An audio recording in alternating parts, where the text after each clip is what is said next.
H.R.1 for the People Act, and this is basically a bill regarding elections with sweeping national legislation, which, if you look at all of it in aggregation, is clearly meant to wipe out the vote of legitimate voters who have identification and want secure elections. Yeah. But don't take my word for it. Here's Nancy Pelosi with visual aids. So here we are, sat on the floor. This reminds me of what it must have felt like at Valley Forge. I'm so important. Everything is at stake. We must win this race, this fight for this bill, because at the same time as we are gathering here to honor our democracy across the country, over 200 bills are being put together, provisions are putting forth to suppress the vote. To suppress the vote, how could it be? How do we pledge allegiance to the flag in this capital, this temple of democracy? It's the only one she could lift. Supporting voter suppression across the country. The red and yellow China flag was too heavy. Yeah, way too heavy. I guess this'll do.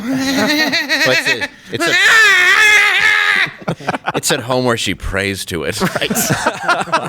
Could bums please stop pooping in my driveway also? Mondaire Jones. They say that Republicans oppose the bill because they want to suppress your vote. This is more from the rally. All of the videos, all of the sources are available at louderwithcrowder.com, so you can watch them in their entirety. So I won't subject you to too much more, but this one's relevant. When I think back to the struggles of my family, they can be traced to one common cause, and that is our broken democracy. The reason healthcare, higher education, and housing are out of reach for so many millions of Americans is due to the fact that our democracy was not set up to reflect the will of everyday people. After that enormous turnout, we saw Republican legislatures all over the country try and stop that voting, to stop the absentee voting, to impose barriers, to make it harder for Americans to vote. H.R.1 would put a stop to that. And Looks it's like the junk lady Muppet from because Labyrinth. nothing else happens It's not a beauty unless pageant. the people's voices are heard. So let me be really clear here. This bill is designed to ensure that no Republican, no conservative, no constitutionalist ever wins an election again. That's actually what it's designed to do. I think you have that right there. We have a collage eye there, token on. And let me be really clear before I get into what's in the bill. The suggestions that we have from our side of the aisle, I'm not a moderate, okay, let me be clear, and I don't think that this is that moderate. Identification to vote, to prove that you have a valid address, to have to request a mail-in ballot with a valid reason to vote absentee, and you can also get a state ID. You don't just have to have a driver's license. That's true. You get a state ID. Trust me. DUIs. Let me walk you through this really quickly. It allows same-day and automatic registration. I don't know how that'll work when ballots get returned before they're sent out. Expand early voting. It prohibits any kind of voter ID. Prohibits signature requirement. That one doesn't even make sense. That's not. They try to say voter ID because of literacy tests. Just you know what? How about a fingerprint? How about the Golden Corral? Just some greasy smears from the popcorn shrimp. As long as it's consistent, mandates no excuse absentee voting, one absentee ballot application for all future elections, forces states to accept mail-ins up to 10 days after the election day. It allows for ballot harvesting. It allows 16-year-olds to register to vote. It has they want to have districts redrawn by unelected bureaucrats, limits the ability to clean up voter rolls, and basically it legalizes fraud. Oh, also, by the way, as we've all been clamoring for, it'll make the cesspool of filth and sadness that is Washington, D.C. a state. Oh, that's always a good thing. Yeah, that's great. There's a lot of arguments right now on whether D.C. should be a state, and what you have to remember is if it is, with 700,000 people, they get 2 senators that will almost forever be Democrat, right? So that totally throws. It's also unconstitutional. Maryland gave them land so that Washington, D.C., the capital, could be separate from any state and not dependent on any state. If they were dependent on them to vote, for the city council to vote if they got electricity in the White House when Trump was there, don't you think they would have screwed with him just a little bit? Yeah. Like mess with them? We set this up so we would never have to deal with that. Would have been hilarious. Yeah. Here's the thing. If you want those people to be able to have representation like this, you have to give the land back to Maryland. Yeah. We have a provision that says you cannot create another state from another state's property. It's Maryland's property, guys. You guys don't know what the hell you're talking about. Look at him with the history lesson. It's insane. It's an unbelievable. Halfway through, I was just thinking, what? No, look, it's not that there's been a divide that's widened here in this country. Let's be really clear. It's that all parties have moved further to the left. let me just give you a prime example of a Democrat. You go JFK, okay? Yeah. JFK continued Vietnam.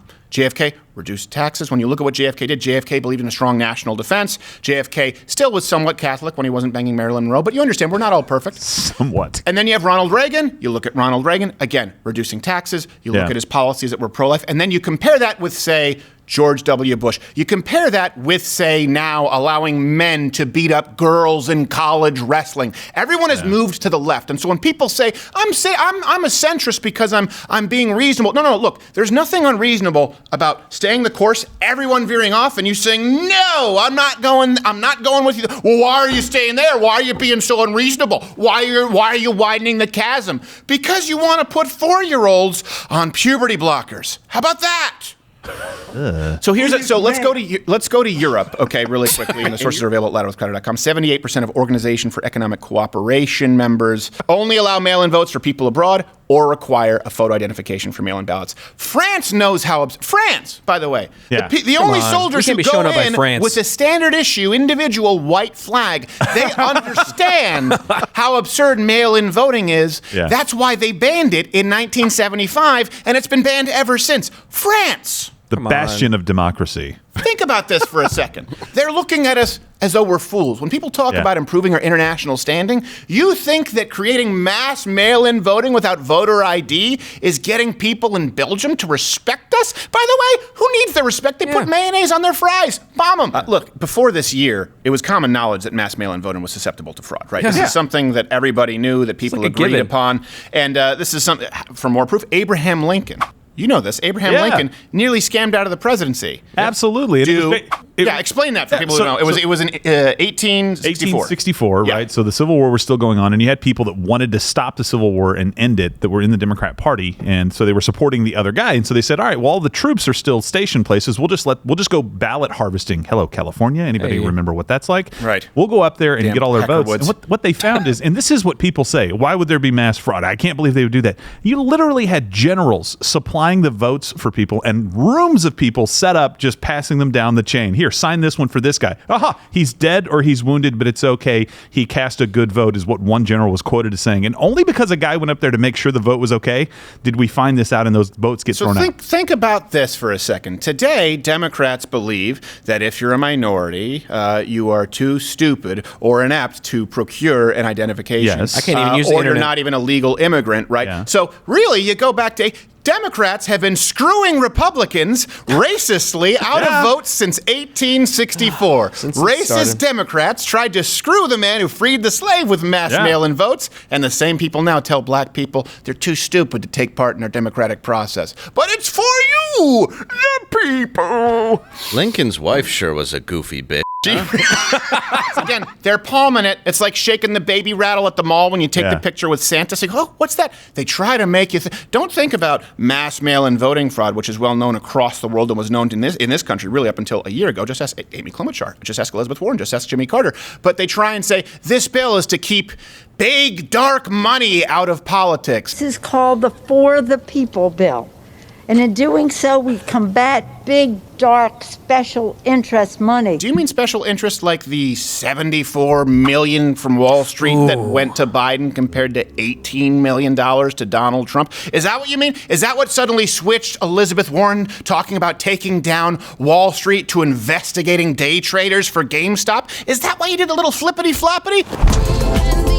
Watch Louder with Crowder live, Monday through Thursday, 10 a.m. Eastern.